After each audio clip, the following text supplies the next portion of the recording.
টাইমে যখন যার সামনে মালাকুল মউত দাঁড়ায় যাবে, 1 সেকেন্ড আগেও আমার আপনার জান কবজ করবে না, 1 সেকেন্ড পরেও না, নির্ধারিত টাইমে চলে যেতে হবে। ও মুসলমান ভাইরা, আমাকে আপনাকে দুনিয়ার থেকে চলে যেতে হবে, এটাই চিরন্তন সত্য। আল্লামা শেখ সাদী রহমাতুল্লাহ আলাইহি বলেন, যাহা আয় বেরাদার নামানাদ বাকাস, যাহা আয় বেরাদার নামানাদ বাকাস, দিল আন্দর যাহা আফরি বন্দোবস্ত।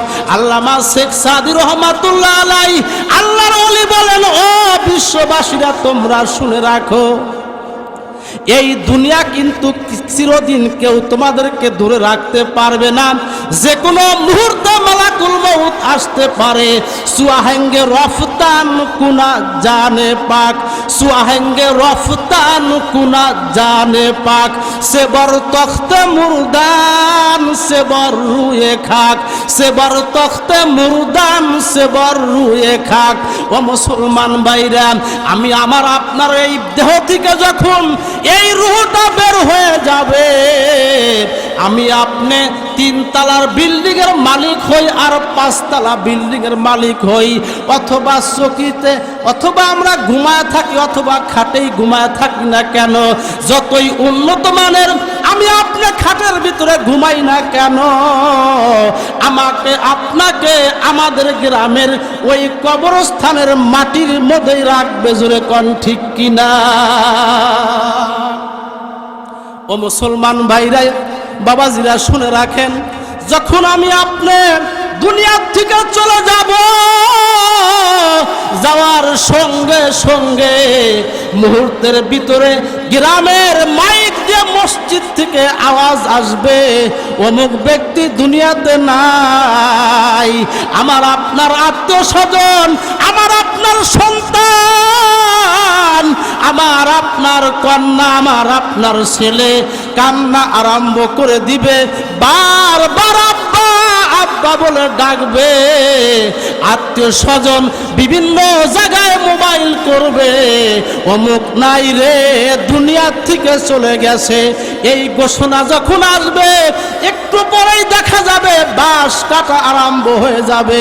ও মুসলমান ভাইরা, মনে রাখবেন, 1 ঘন্টা 2 ঘন্টা 3 ঘন্টা পর আমাকে আপনাকে কিন্তু আমার আপনার স্ত্রীও কিন্তু আর ঘরে রাখবে না। আমাকে আপনাকে যখন কবরে রেখে আসা হবে, ওই সময় যখন আপনার আমার সন্তান, আমার আপনার ভাই, আত্মীয় স্বজন যখন কবরের ভিতরে যখন 3 জন নামবো, ওই সময় মাইয়াত মনে করবে হয়তো সকলেই চলে যাবে, এই 3 জন আমাদের সাথে থাকবে। ও মুসলমান ভাই বাবাজিরা শুনে রাখেন, খুব ভালো করে মনে রাখেন, যখন আমাকে যখন কবরে রাখা হবে, যখন একজন আস্তে করে উঠে যাবে, অন্তর আত্মা কেঁপে উঠবে, কি ব্যাপার, আর একজন উঠে আসবে। পরপর যখন 3 জন কবর থেকে উঠে আসবে, যখন উপর দিয়ে বাঁশগুলো দিয়ে যখন আমাকে আপনাকে ঢেকে দেওয়া হবে, ওই সময় এমন চিৎকার দিব ভাই, দুনিয়ার কেউ শুনবে না। ওই সময় বান্দা ডাকতে বলবে, আল্লাহ, দুনিয়াতে কত বন্ধু বান্ধব ছিল, দুনিয়াতে আমার আত্মীয় স্বজন কত মহব্বত করত, আজকে আমাকে ইতিম বানাইয়া কবর রেখে যাচ্ছে। ওই সময় এত একটা দুর্যোগময় মুহূর্ত হয়ে যাবে। ওই সময় কবর রাখার পর যখন আমরা আমার আপনার আত্মীয় স্বজন 40 কদম যখন ব্যাক করে চলে আসবে, ওই সময় আমার আপনার কবরের ভিতরে আল্লাহ রব্বুল আলামিন মুনকার নাকির ফেরেশতা পাঠাবে। মুনকার নাকির ফেরেশতা আসার পর প্রশ্ন করা হবে, মান রব্বুকা, মান রব্বুকা, তোমার রবকে। মুখস্থ করলে কাজ হইব যে রব্বি আল্লাহ, আমার রব আল্লাহ, দুনিয়া না। সম্পূর্ণ ভিন্ন জগৎ আখিরাত, কবর জগৎ। আল্লাহ তো দুনিয়াতে প্রশ্ন আউট করে দিয়েছিলেন, আমল যারা করবে না, যারা আমল করবেন, যারা নবীর তরিকা মোতাবেক চলবেন, মনে রাখবেন কবরের ভিতরে যখন কবরের ফেরেশতারা বলবে মান রব্বুকা, একটু দেরি হবে না, আমার আপনার জবান দিয়ে আল্লাহ রাব্বুল আলামিন কুদরতি ভাবে আরবি ভাষা বের করে দিবে, আমি আপনি বলবো রব্বি আল্লাহ, জোরে কোন আল্লাহু আকবার। আমরা তো দুনিয়াতে আইসা ওই রবকে আমরা ভুলে গিয়েছি। আমরা র‍্যাবের পরিচয় পাইছি, কথা বলেন ঠিক কিনা? আর যদি বলেন ঠিক কিনা, যদি র‍্যাব যদি এই তামাই এলাকায় আসে, তামাই বাজারে আসে, যত বড়ই মাস্তান হোক না কেন, যেই গ্রামের লম্পট হোক না কেন, কোনো কথা বলে না, চুপচাপ থাকে, চাষটালে বসেও জোরে কথা বলার সাহস পায় না, কথা বলেন ঠিক কিনা? জানে উল্টা পাল্টা করলে কানে দিব বাড়ি। বোঝা গেল আমরা র‍্যাবের পরিচয় পেয়েছি, কিন্তু রবের পরিচয় পাই নাই। রবের পরিচয় যারা পেয়েছে তারা মসজিদ ছাড়তে পারে না, তারা মাদ্রাসা ছাড়তে পারে না, তারা নবীর আদর্শ ছাড়তে পারে না। আমরা রবের পরিচয় হারিয়ে ফেলেছি। 2 নম্বর যখন প্রশ্ন করবে মান হাযার রাজুল আল্লাযী বুইস্তা ফিদ দুনিয়া, ও মুসলমান ভাইরা, আমাকে আপনাকে কবরের ভিতরে যখন রাখার পরে ফেরেশতারা আসবে, আমার আপনার কবর থেকে বিশ্বনবী মুহাম্মাদুর রাসূলুল্লাহ সাল্লাল্লাহু আলাইহি ওয়াসাল্লামের কবর থেকে একটা সুড়ঙ্গ করে দিবে। ওই কবর থেকে, এখান থেকে বিশ্বনবীর চেহারা মুবারক দেখা যাবে। জোরে কোন আল্লাহু আকবার, আরো জোরে কোন আল্লাহু আকবার। বলা হবে ওই ব্যক্তিকে যাকে দুনিয়াতে প্রেরণ করা হয়েছিল। ও মুসলমান ভাইরা, বাবাজিরা, আমি আপনি যদি রসুলকে দুনিয়ার বুকে যদি রসুলের আদর্শ মেনে থাকি, দুনিয়ার বুকে যদি রসুলকে ভালোবেসে থাকি, ওই সময় আমি আপনি বলবো হুয়া নাবিয়ুনা মুহাম্মাদুর রাসূলুল্লাহ। তখন বলবো উনি হলেন আমাদের নবী, আমাদের নেতা মুহাম্মাদুর রাসূলুল্লাহ সাল্লাল্লাহু আলাইহি ওয়াসাল্লাম। আর দুনিয়ায় থাকতে নবীর আদর্শ যারা মানি নাই, কবরে দেখাইবো ওই ব্যক্তিটাকে, তখন বলবে লা লা লা আদরি, আমি জানি না। জোরে কর নাউজুবিল্লাহ। ইমাম সাহেব তো রাইখাই আসে বিসমিল্লাহি ওয়া আলা মিল্লাতি রাসূলিল্লাহ, আল্লাহর নামে রসুলের মিল্লাতের উপরে তরিকায় রেখে গেলাম। আজীবন খাইলাম ঘুষ, আজীবন সুদ খাইলাম। মসজিদের ইমাম, খানায় কাবার ইমামও যদি কি করে দোয়া করে থিয়াইছে বিসমিল্লাহি ওয়া আলা মিল্লাতি রাসূলিল্লাহ, রসুল বলেন যে এমন উম্মতের আমার দরকার নাই। সারা জীবন আমি নবীর বিরুদ্ধে কথা বলেছো, কোরআনের বিরুদ্ধে কথা বলেছো, ওলামায়ে কেরামের বিরুদ্ধে কথা বলেছো, এখন বলতেছো নবীর তরিকা রেখে গেলাম। হ্যাঁ, সুদ আর ঘুষ ব্যাপক হয়ে গেছে, মানুষ আর হারাম মনে করে না। কি কথা বলেন? এখন ঘুষকে কয় ইন্টারেস্ট, কি বকশিস। ঘুষকে কয় কি কয়? কয় ওস্তাদ বকশিস দেন। আর সুদ খাই না, আমরা ইন্টারেস্ট খাই। সরকারি চাকরি করছে 42 বছর, 24 বছর চাকরি করে যত টাকা পায় সব ব্যাংকে রাইখা ওই প্রতি মাসে টাকা তুইলা তুইলা ওই টাকা দিয়ে বাজার করে আর খায়। সন্তান যেগুলা হবো, একটা সন্তানও আল্লাহ মানবে না, একটা সন্তানও আদর্শ সন্তান হবে না। আমাদের বাংলাদেশের প্রধানমন্ত্রী শেখ হাসিনা উনি প্রায় 1 মাস আগে একটা কথা বলছেন না যে 2023 সালে কি হবে? কথা বলেন, 2023 সালে কি হবে? শোনেন নাই? অভাব, দুর্যোগ হবে। আমাদের প্রধানমন্ত্রী তো এই 22 সালে বলছে। আমার আপনার নেতা, যেই নেতার নেতৃত্ব কিয়ামতের দিন পর্যন্ত থাকবে, যেরকম আল্লাহু আকবার, ওই নেতা বলেছেন, বিশ্বনবী বলেছেন,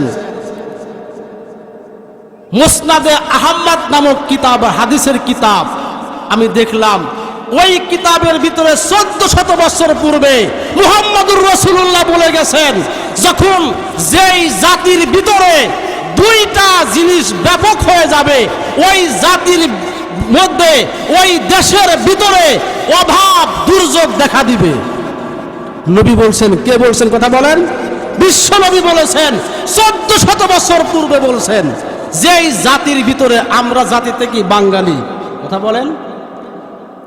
রাসূল বলেছেন, যেই জাতির ভিতরে সুদ ব্যাপক আকার ধারণ করবে, মানুষ সুদকে গুনাহ মনে করবে না, আল্লাহ রাসূল বলেন, তখনই ওই দেশের ভিতরে, ওই জাতির ভিতরে অভাব অনটন দেখা দিবে।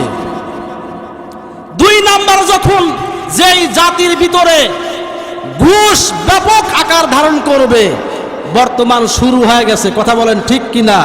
প্রত্যেকটা অফিস আদালতে যাবেন, ঘুষ ছাড়া আপনার ফাইল কেউ দেখে না।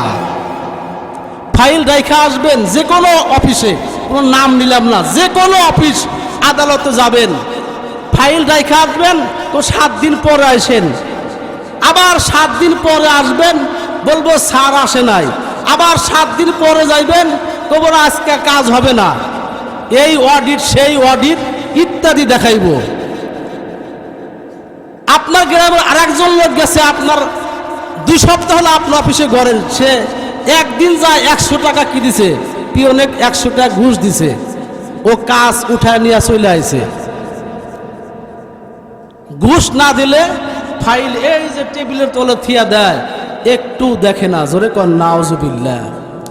আল্লাহ রাসূল বলেছেন, যেই দেশের ভিতরে ঘুষ ব্যাপকভাবে রূপ ধারণ করবে, ওই দেশের সর্বস্তরের মানুষের ভিতরে, পাবলিক থেকে নিয়ে প্রত্যেকটা নেতা কর্মীর ভিতরে দুশ্মনের ভয় তাদের অন্তরের ভিতরে থাকবে, ওই দেশে আর কোনো উন্নতি হবে না।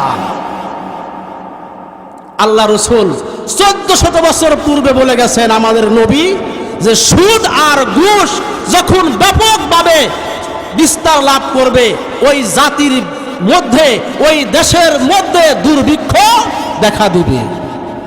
এটা তো পুরান কথা, নতুন কথা না। আমি বলতেছিলাম, আল্লাহর হাবিব মুহাম্মদুর রাসূলুল্লাহ সাল্লাল্লাহু আলাইহি ওয়াসাল্লামের আদর্শের আলোচনা। আল্লাহর হাবিব মুহাম্মদুর রাসূলুল্লাহ সাল্লাল্লাহু আলাইহি ওয়াসাল্লাম কে যখন আল্লাহ রাব্বুল আলামিন নবুয়তি দান করলেন, আল্লাহর হাবিব 40 বছর যখন পার হয়ে গেল, আল্লাহর হাবিব মুহাম্মদুর রাসূলুল্লাহ সাল্লাল্লাহু আলাইহি ওয়াসাল্লাম ওই গারে হীরার ভার্সিটিতে বসা আছে, ধ্যানে মগ্ন বসা আছে। আল্লাহ রাব্বুল আলামিন জিবরাইল আমিনকে পাঠিয়ে দিলেন। জিবরাইল এসে আমার আপনার নবীকে ডাক দিয়ে বললেন, ইকরা ইয়া মুহাম্মদ, ইকরা ইয়া মুহাম্মদ। জিবরাইল আমিন এসে ডাকতে বলে, মুহাম্মদ তুমি পড়ো, মুহাম্মদ তুমি পড়ো। একবার নয়, 2 বার নয়, 3 বার বলার পর নবী আমার কোনো কথা বলে না। নবী আমার মনে মনে ভাবলেন, আমি কার নামে পড়বো? জোরে কোন সুবহানাল্লাহ। সারা আরব দেশের মানুষ মূর্তি পূজায় লিপ্ত, কেউ পাথর পূজায় লিপ্ত, কেউ কেউ কেউ গাছের পূজায় লিপ্ত। আল্লাহর নবী এগুলো ভালো লাগে না। আল্লাহ রাব্বুল আলামিনের হাবিব এই জন্য ধ্যানে মগ্ন থাকেন। জিবরাইল আমিন ডাকতে বলে ইকরা ইয়া মুহাম্মদ, মুহাম্মদ তুমি পড়ো। নবী আমার পড়েন না। তৃতীয়বার যখন জিবরাইল আমিন বললেন ইকরা বিসমি রব্বিকাল্লাযী খলাক, হে নবী তুমি তোমার ওই রবের নামে পড়ো যিনি তোমাকে সৃষ্টি করেছেন। জোরে কোন মারহাবা। আল্লাহর হাবিব মুহাম্মদুর রাসূলুল্লাহ বললেন মা আনা বিকারিন। বুখারী শরীফ থেকে আপনাদের সামনে আমি বলতেছি, আল্লাহর নবী বললেন মা আনা বিকারিন, আমি তো পড়তে জানি না। জিবরাইল আমিন আমার আপনার নবীকে বুকে ধরে আলিঙ্গন করলেন, এমন জোরে চাপ দিলেন, নবী আমার বলেন এমন জোরে জিবরাইল আমিন আমাকে বুকের সাথে চাপ দিয়ে ধরে ছেড়ে দিলেন। আমার মনে হইল আমার এক পাজরের হাড্ডি আর এক পাজরের ভিতরে ঢুকে গেল। এত কষ্ট পাইলাম। একবার নয়, দুইবার নয়, তিনবার মাথায় বললেন ইকরা বিসমি রব্বিকাল্লাযী খলাক। তৃতীয়বারের মাথায় আমার আপনার নবী বললেন ইকরা বিসমি রব্বিকাল্লাযী খলাক, খলাকাল ইনসানা মিন আলাক। জোরে কোন আল্লাহু আকবার। নবী আমার নবুয়ত দিবে। আল্লাহর নবী ওহির যে একটা ওজন আছে, একটা ওয়েট আছে, সহ্য করতে পারলেন না। হুজুরের গায়ের ভিতরে জ্বর আরম্ভ হয়ে গেছে। কোরআনের ওজন আছে না? অবশ্যই আছে। পাহাড়কে বলছিলেন আল্লাহ, কয় আল্লাহ এই কোরআনের ওয়েট আমরা ধরে রাখতে পারবো না। জমিনকে বলেছিল, পাহাড়কে, আসমানকে বলেছিল, আসমান বলছে আসমান ভেঙে আমরা চুরমার হয়ে যাব। এই কোরআন আমার আপনার নবী বহন করেছেন। জোরে কোন আল্লাহু আকবার। নবী আমার ক্লান্ত হয়ে গেছেন, শরীরের ভিতরে জ্বর আরম্ভ হয়ে গেছে। নবী আমার আস্তে আস্তে বাড়িতে গিয়ে বাড়ির দরজায় গিয়ে ডাক দে বললেন ইয়া খাদিজা জাম্মিলুনি জাম্মিলুনি। খাদিজা রে তুমি আমারে একটু চাদর দিয়ে তুমি আমারে ঢেকে দাও। ইন্নি খশিতু আলা নাফসি, আমি আমার জীবনের প্রতি আশঙ্কা বোধ করছি, আমি মনে হয় বাঁচবো না। আল্লাহর হাবিবের স্ত্রী খাদিজাতুল কুবরা রাদিয়াল্লাহু তাআলা আনহা বললেন ওয়াল্লাহি, আল্লাহর শপথ করে বলছি আপনার পৃথিবীতে এমন কোন শক্তি নাই আপনাকে ক্ষতি করতে পারে। জোরে কোন মারহাবা। আপনি গরিবদেরকে ভালোবাসেন, আপনি ইতিমের গায়ে হাত বুলায় দেন, আপনি গরিব দুঃখীর আপনি খানা দান করেন, আপনার এমন কোন শক্তি নাই আপনাকে ক্ষতি করবে। আল্লাহর রাসূল এবার আশ্বস্ত হয়ে গেলেন। আল্লাহর হাবিব এবার খাদিজাতুল কুবরা রাদিয়াল্লাহু তাআলা আনহাকে ডাকদা বলেন খাদিজা রে আমাকে আল্লাহ রাব্বুল আলামিন নবুয়তি অ্যাপার্টমেন্ট কার্ড আল্লাহ দান করেছেন, তুমি কি আমারে মানো কিনা? লা ইলাহা ইল্লাল্লাহু মুহাম্মাদুর রাসূলুল্লাহ সাল্লাল্লাহু আলাইহি ওয়াসাল্লাম। খাদিজাতুল কুবরা রাদিয়াল্লাহু তাআলা আনহা ডাকদা বললেন ইয়া রাসূলুল্লাহ, ইয়া হাবিবাল্লাহ, হুজুর আপনি যে নবী হবেন আমি আগেই টের পেয়েছি। জোরে কোন মারহাবা।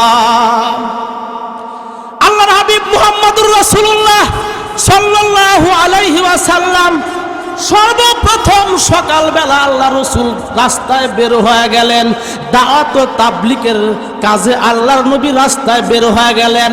আল্লাহর হাবিব মনে মনে চিন্তা করলেন আমি এই কোরআনের দাওয়াত আমি কাকে দিব, কোন ব্যক্তিকে আমি দাওয়াতের এই কোরআনের দাওয়াত দিব, কোন ব্যক্তি না আবার মন খারাপ করে, কে না আমাকে আবার গালি দেয়। আল্লাহ রসুল অত্যন্ত বিচক্ষণ একজন ব্যক্তি ছিলেন। সর্বপ্রথম আবু বকর সিদ্দিক রাদিয়াল্লাহু তাআলা আনহুর বাড়ি গেলেন। জোরে কোন সুবহানাল্লাহ। আবু বকর সিদ্দিক রাদিয়াল্লাহু তাআলা আনহুর সাথে সাক্ষাৎ। আল্লাহ রাসূল ডাকতে বলে ও ভাই আবু বকর, একটা সুসংবাদ শোনো। তুমি বিশ্বাস করনি? কয় বলেন। কয় আল্লাহ রাব্বুল আলামিন আমাকে নবুয়তি অ্যাপয়েন্টমেন্ট কার্ড দিয়েছেন। আল্লাহ রাব্বুল আলামিন সারা বিশ্বের মালিক আল্লাহ, আমি হলাম তার রাসূল মুহাম্মাদুর রাসূলুল্লাহ সাল্লাল্লাহু আলাইহি ওয়াসাল্লাম। আবু বকর তুমি মানোনি? আবু বকর সিদ্দিক ডাকদা বলে, ইয়া রাসূলুল্লাহ আপনার হাতটা একটু আগায়া দেন। আবু বকর সিদ্দিক রাদিয়াল্লাহু তাআলা আনহু একটু দেরি করলেন না, সঙ্গে সঙ্গে হাতের সাথে হাত মিলা পড়ে নিলেন, লা ইলাহা ইল্লাল্লাহু মুহাম্মাদুর রাসূলুল্লাহ সাল্লাল্লাহু আলাইহি ওয়াসাল্লাম। আবু বকর সিদ্দিক কোনো প্রশ্ন করেন নাই। জোরে কোন আল্লাহু আকবার। আবু বকর সিদ্দিক রাদিয়াল্লাহু তাআলা আনহু বলেন, ইয়া রাসূলুল্লাহ আমি আপনার হাতে হাত দিয়ে মুসলমান হইলাম। হুজুর আমি আজকে রাত্রে একটা স্বপ্ন দেখেছি, এই স্বপ্নের ব্যাখ্যাটা একটু বলে দিলে আমি খুশি হইতাম। জোরে কোন মারহাবা। আল্লাহ রাসূল বললেন, আবু বকর সিদ্দিক তুমি বলো। আবু বকর সিদ্দিক বলেন, ইয়া রাসূলুল্লাহ আমি আজকে রজনীতে স্বপ্নে দেখলাম ওই আকাশ থেকে একটা উজ্জ্বল নক্ষত্র, একটা তারকা আকাশ থেকে ছুটে এসে আমার এই বুকের ভিতরে লুকাইলো, সঙ্গে সঙ্গে আমার গোটা ঘরটা আলোকিত হয়ে গেল। জোরে কোন মারহাবা। আবু বকর সিদ্দিক ডাকতে বললেন, ইয়া রাসূলুল্লাহ আমি স্বপ্নের ব্যাখ্যা জানতে চাই। আল্লাহ রাসূল ডাকতে বলেন, আবু বকর তুমি বুঝতে পারো নাই, ওই আসমান থেকে ওই আকাশ থেকে উজ্জ্বল নক্ষত্র ছুটে এসে তোমার বুকের ভিতরে যে লুকাইলো ওটা দুনিয়ার কোনো তারকা ছিল না, ওটাই ছিলাম আমি নবী মুহাম্মাদুর রাসূলুল্লাহ সাল্লাল্লাহু আলাইহি ওয়াসাল্লাম। ও মুসলমান ভাইরা, এই কোরআন এমন একটা গ্রন্থ, এই কোরআনের এমন ওয়াইট কথায় কথা মনে আসলো। একজন খ্রিস্টান এসে প্রশ্ন করলেন ভারতের মুহাদ্দিস আব্দুল আজিজ, শাহ আব্দুল আজিজ মুহাদ্দিসে দেহলভী রহমাতুল্লাহ আলাই, তাকে প্রশ্ন করলেন। তাকে বলেন, হুজুর আমাদের গির্জা শক্তিশালী। শাহ আব্দুল আজিজ বললেন, মুহাদ্দিস সাহেব তুমি কি বলতে চাও ক্লিয়ার ভাবে বলো। জোরে কোন আল্লাহু আকবার। দেখেন আল্লাহর ওলিদের কত পাওয়ার। ডাকদা বলেন, ও খ্রিস্টান তুমি ক্লিয়ার বলো, তুমি কি প্রশ্ন করতে চাও। খ্রিস্টান ডাকতে বলো, ও আব্দুল আজিজ আমি আপনার কাছে প্রশ্ন করতেছি যে আপনাদের মুসলমানদের মসজিদ, মুসলমানদের মাদ্রাসা দুর্বল, জোরে কোন নাউজুবিল্লাহ, আর আমাদের গির্জা হলো সবল। শাহ আব্দুল আজিজ দেহলভী রহমাতুল্লাহ আলাইহি বললেন, সবাব কি, কারণ কি বলো, তোমার দলিল কি। তখন বললেন যে মুসলমানদের মসজিদ বানাইতে হলে কালেকশন করা লাগে, কালেকশন করা লাগে। মাদ্রাসায় বাৎসরিক মাহফিল হয়, কালেকশন করা লাগে। প্রত্যেকটা গ্রামের মসজিদে মাহফিল হয়, কালেকশন করা লাগে। তাহলে তো দুর্বলই হইল। কি কথা বলেন? যুক্তি দেখছেন? হুজুরকে ঠকাইব। আমাদের গির্জা ইনচার্জ এগুলো কোনো চাঁদা নাই, কোনো কালেকশন রাস্তায় আমরা করি না।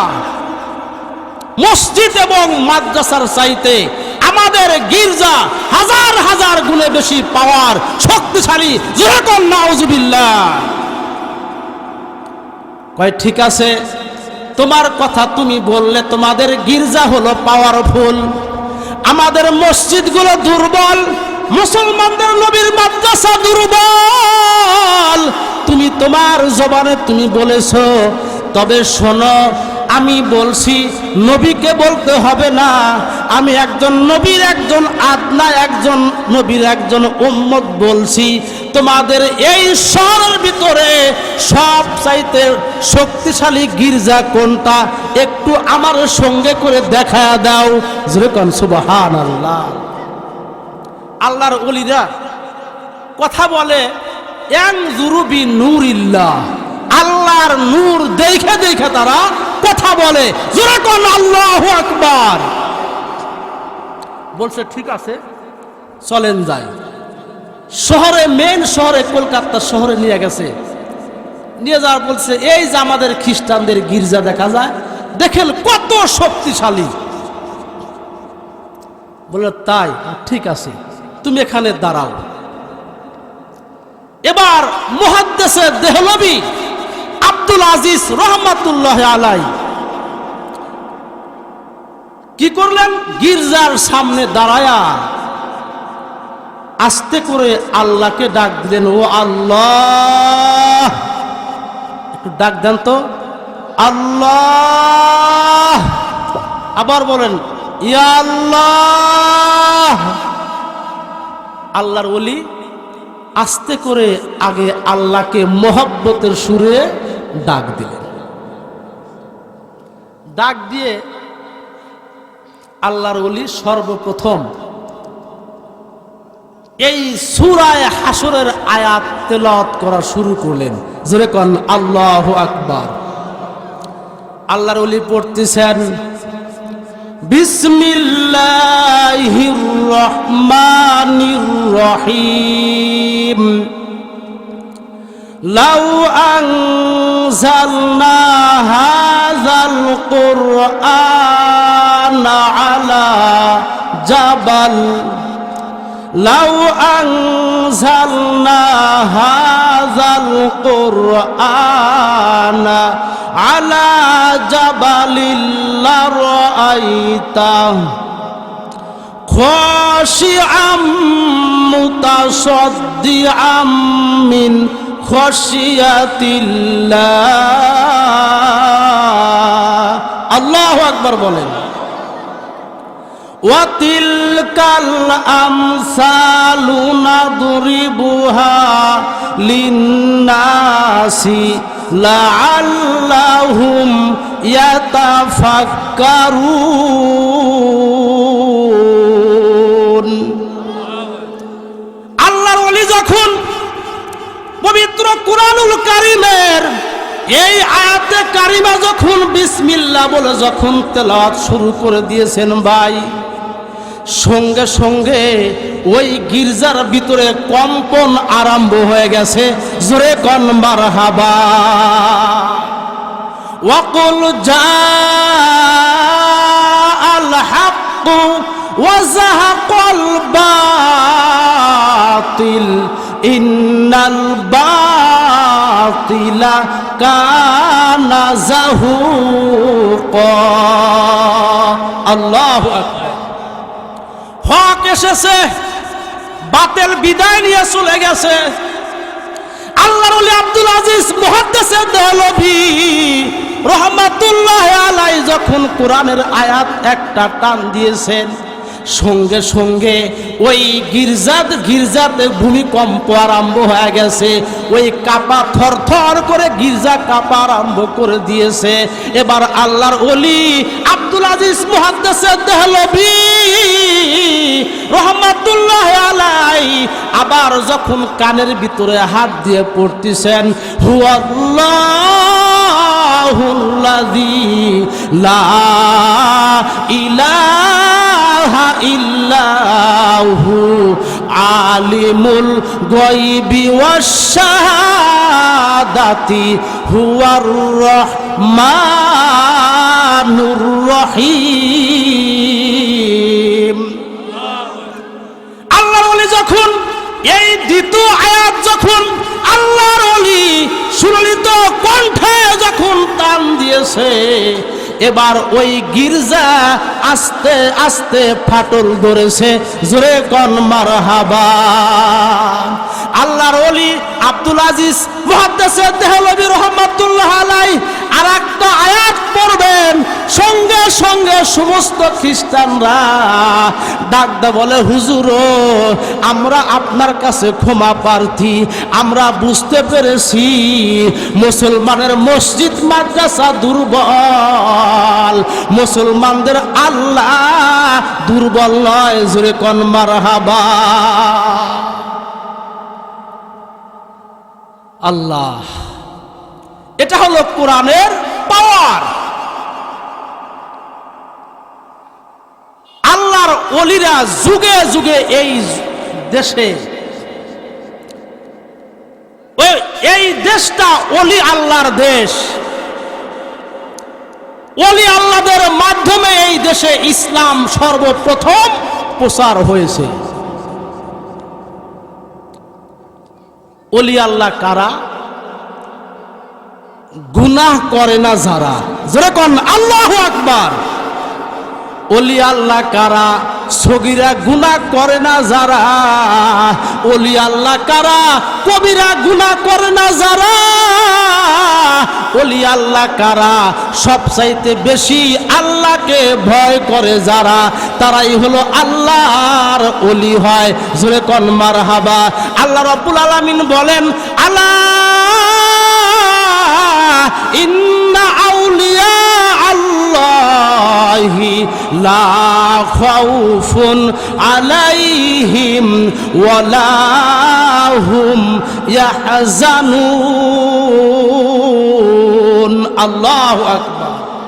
আল্লাহ বলেন, সাবধান সাবধান, তোমরা শুনে রাখো, যারা আল্লাহর ওলি হইবা, যারা যারা আমার বন্ধু, যারা তোমরা হইবা, লা খাউফুন আলাইহিম ওয়ালা হুম ইয়াহজানুন, তাদের দুনিয়াতে কোনো চিন্তা নাই, কবর জগতেও কোনো চিন্তা নাই, কাল কঠিন হাসরের ময়দানেও কোনো চিন্তা নাই। আল্লাহ রাব্বুল আলামিন ডেকে ডেকে আল্লাহ তার বান্দাগুলোকে জান্নাতের রাস্তায় নিয়ে যাবে। চারটা কাজ যারা করবে, কয়টা কাজ?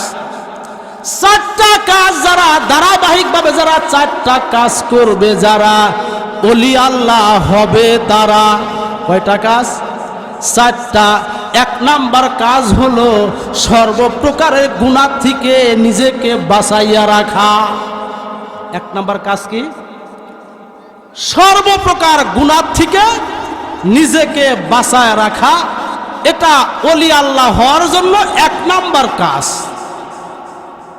আমরা অনেকে ছোটখাটো গুনাহ মনে করি না, কিন্তু সগীরা গুনাহ আহলে সুন্নাত ওয়াল জামাতের মতে একটা সগীরা গুনাহ বারবার করলে ওইটা আর সগীরা থাকে না, ওটা কবিরা হয়ে যায়। আমরা সর্বপ্রকার গুনাহ থেকে যে বেঁচে থাকবো, বেঁচে থাকতে হইলে আমাকে আপনাকে এক নম্বরে এই নজরের হেফাজত করতে হবে। কিসের কথা বলেন? চোখের হেফাজত করতে হবে। যতক্ষণ পর্যন্ত আশরাফ আলী থানভী রহমাতুল্লাহ আলাইহি বলেন, যতক্ষণ পর্যন্ত কোন বান্দা নিজের এই নজরকে, নিজের দৃষ্টি শক্তিকে হেফাজত না করতে পারবে, ওই বান্দা যতই নামাজ পড়ুক না কেন, ওই বান্দা যতই সকাল বিকাল আল্লাহর জিকির করুক না কেন, ওই বান্দা যতই কোরআন তেলাওয়াত করুক না কেন, ওই ব্যক্তির কলবের ভিতরে কোনো দিন নূর পয়দা হবে না। তাহলে এক নাম্বার, সমস্ত গুনাহ থেকে নিজেকে বাঁচায় রাখা। এই গুনাহ থেকে বাঁচার এক নাম্বার যন্ত্র হলো নিজের চক্ষুকে হেফাজত করতে হবে। যেগুলো জিনিস দেখা সম্পূর্ণ হারাম, সেগুলো না দেখা। কিতাবের ভিতরে আসছে, তাবলিগ জামাত, পাকিস্তানের থেকে একটা তাবলিগ জামাতের একটা দল আমেরিকাতে গ্লাসগো শহরে গিয়েছিলেন। জামাত নিয়ে যাওয়ার পর হঠাৎ করে আল্লামা তারেক জামিল বলেন, হঠাৎ করে আমাদের একজন সাথী ভাই অসুস্থ হয়ে পড়ে যায়। তখন আমরা আমাদের ওই সাথী ভাইকে আমরা ওই শহরের একটা মেডিকেল কলেজ হাসপাতাল আছে, আমরা ভর্তি করলাম। 7 দিন চিকিৎসা দেওয়ার পর আমাদের ওই সাথী ভাইকে আল্লাহ রাব্বুল আলামিন সুস্থ করে দিলেন। আমরা চলে আসব, কিন্তু আসার সময় ওই খ্রিস্টান নার্স ওই যুবকটাকে বলতেছে যে আমি আপনাকে বিবাহ করতে চাই। জোরে কোন সুবহানাল্লাহ। বলে কেন? আমি তো মুসলমান আর তুমি তো খ্রিস্টান, তুমি কি জন্য তুমি আমার সাথে বিবাহ বসতে চাও, কারণটা বলো। তখন খ্রিস্টান নার্স বলে, আমি প্রায় 25 বছর হলো আমি এই মেডিকেল হাসপাতালে আমি চাকরি করি, এমন কোন মুসলিম আমি পাই নাই, এমন কোন ব্যক্তিকে পাই নাই যে তারা কোনো সময় আমার দিকে তাকায় নাই। কিন্তু আমি এই 4-5টা দিন আমি এই রোগীর আমি চিকিৎসা করেছি, এই রোগী কোনো সময় আমার দিকে চোখ মিলে তাকায় নাই। জোরে কোন সুবহানাল্লাহ। আমি বুঝতে পেরেছি এই যুবকের ভিতরে আল্লাহর ভয় আছে। আমি ইতিহাস পড়েছি, এই যুবকের কলিজার ভিতরে বিশ্বনবী মুহাম্মদুর রাসূলুল্লাহর মহব্বত আছে। জোরে কোন আল্লাহু আকবার। মানুষ মুসলমান এমনি হয় নাই। ডক্টর ললিতা রানী বন্দ্যোপাধ্যায়,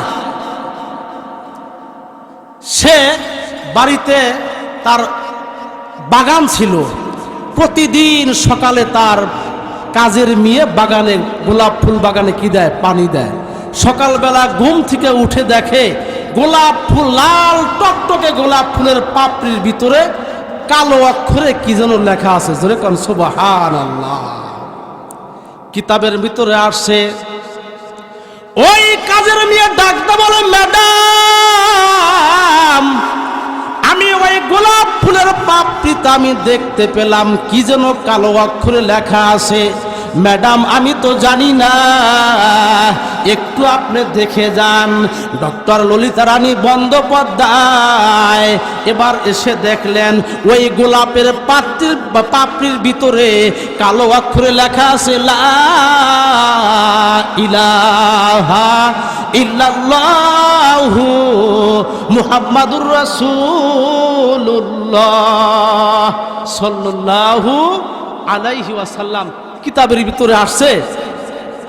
সে ওই দেখার পরে সে বুঝতে পারছে যে নিঃসন্দেহে এটা আল্লাহর পক্ষ থেকে আমার জন্য হেদায়েতের একটা মাধ্যম। যেরকম আল্লাহু আকবার।